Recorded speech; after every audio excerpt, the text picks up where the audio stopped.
Salut, c'est Louis, j'espère que tu vas bien. Bienvenue sur Cryptonation. Aujourd'hui, nouvel épisode de l'hebdo crypto. La grande news de cet hebdo, c'est Bitcoin qui franchit un nouveau plus haut historique. Donc au moment où je fais cette vidéo, il est à 6363 $ sur Bitstamp. Donc Bitcoin qui franchit un nouveau plus haut historique.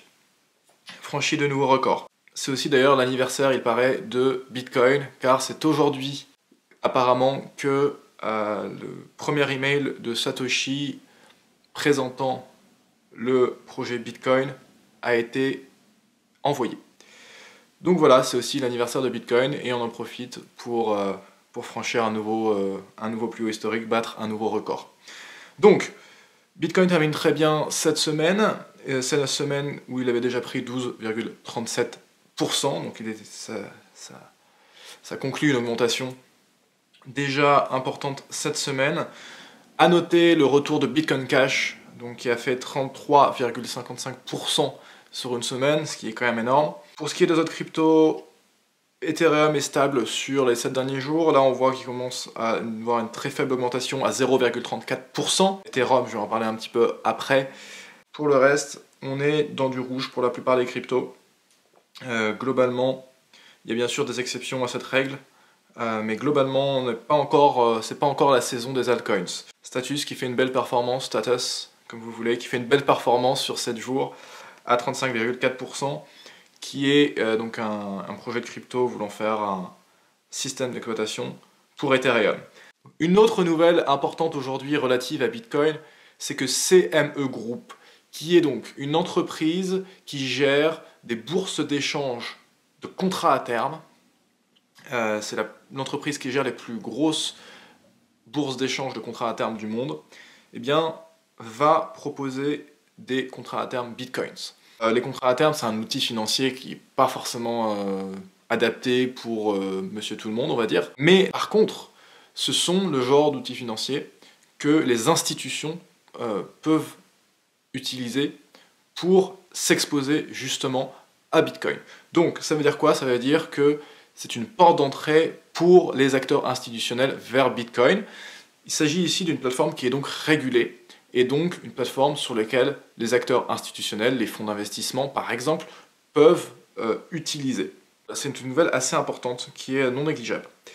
Dans la même semaine, on avait eu LedgerX. LedgerX, c'est aussi une entreprise qui fournit des services aux acteurs institutionnels, donc aux entreprises, aux organisations.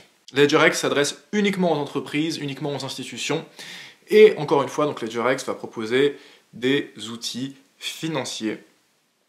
Mais là, LedgerX uniquement en rapport avec les crypto-monnaies.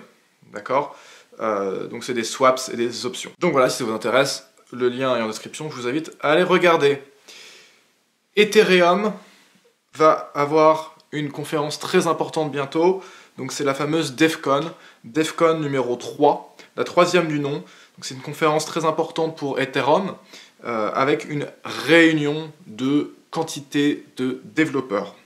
Donc ça a lieu du 1er au 4 novembre à Cancun, au Mexique, et donc on peut attendre un certain nombre de présentations sur Ethereum, sur l'avenir d'Ethereum, sur les solutions techniques, technologiques qui vont être mises en œuvre demain sur Ethereum. Vous avez dans l'article de CoinDesk un certain nombre de conférences donc, qui vont avoir lieu, que CoinDesk estime être importantes à suivre. Donc vous avez par exemple Casper, donc Casper c'est le projet Proof of Stake sur Ethereum. Donc vous savez qu'Ethereum veut changer la manière dont il fonctionne, la manière dont les mineurs valident les transactions, pour passer vers un système où on n'a plus de mineurs qui valident les transactions, mais on a des personnes qui valident les transactions sans avoir recours à une infrastructure de minage, simplement en mettant en jeu leurs Ethers. Donc j'en avais parlé un petit peu dans ma présentation sur Ethereum Metropolis, si tu veux aller la voir. Donc ils vont revenir sur Casper, donc ils vont revenir sur cette idée de preuve d'enjeu sur Ethereum. Joseph Poon, qui également travaille sur Lightning, va parler un petit peu de Plasma, va parler de comment on peut faire grandir Ethereum, comment on peut mettre à l'échelle Ethereum pour absorber quantité de transactions et de plus en plus donc de smart contracts. Vitalik Buterin va nous parler des light clients et du sharding, qui est aussi une méthode donc, pour permettre la mise à l'échelle du réseau Ethereum. Donc voilà pour ce qui est de la DEFCON 3, donc à suivre cette présentation importante qui va avoir lieu bientôt au Mexique. Les pourcentages de transactions Segwit, ils ont bien baissé depuis, je crois, mon dernier hebdo. Donc la raison principale est sûrement que les gens sont en train de consolider leurs bitcoins, on va dire.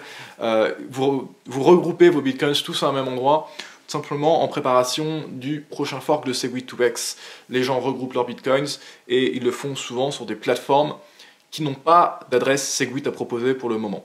Donc les gens envoient ça sur des adresses non Segwit en prévision du fork, ce sont des adresses d'échange par exemple. Ça a pour conséquence que les transactions Segwit diminuent parce que les gens font des transactions vers des plateformes d'échange qui, pour la plupart, ne supportent pas encore Segwit, ne supportent pas les adresses Segwit. Donc voilà, donc à surveiller, est-ce que c'est un vrai abandon? Je ne pense pas, mais en tout cas effectivement on peut constater qu'il y a cette baisse de transactions.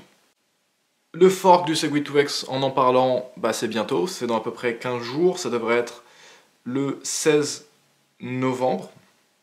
Donc ça aura lieu au bloc 494 784. Donc si vous voulez regarder à quel bloc on en est, vraiment donc là on en est au 492e, 492 515 et ça aura lieu au 494 784. Voilà, donc on en est là, donc c'est dans à peu près 15 jours, c'est à peu près le 16 novembre. J'ai partagé sur Twitter ce graphique, il est absolument pas parfait, mais il est intéressant, c'est rare que l'on parle des modèles de gouvernance des crypto-monnaies. Et donc, ce graphique nous montre trois grands groupes de fonctionnement, trois principes de fonctionnement.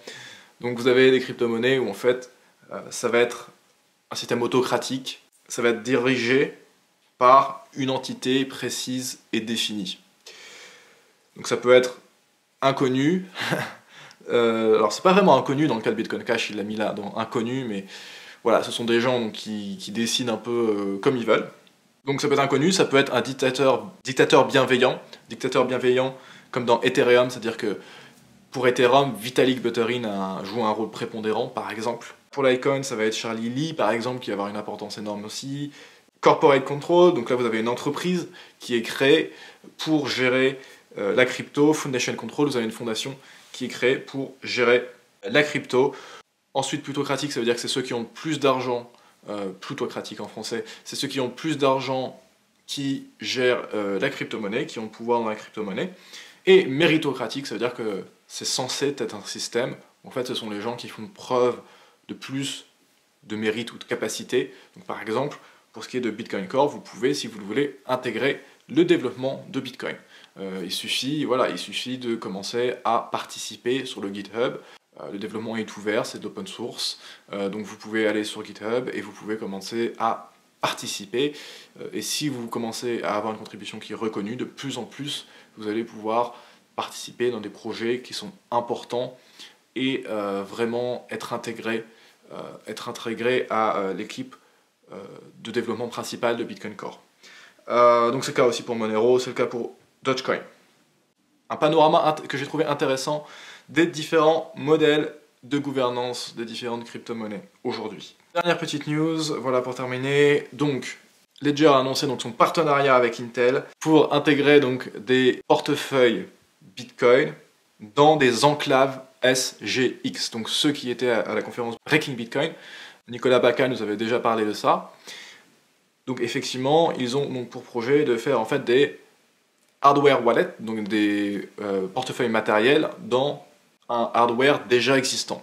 Donc vous avez avec les SGX, donc le principe c'est que ça va être au sein d'un ordinateur existant, mais ça va être une enclave protégée. C'est-à-dire que du point de vue du matériel, ce qui se passe à l'intérieur, c'est comme une boîte noire pour le reste du système d'exploitation.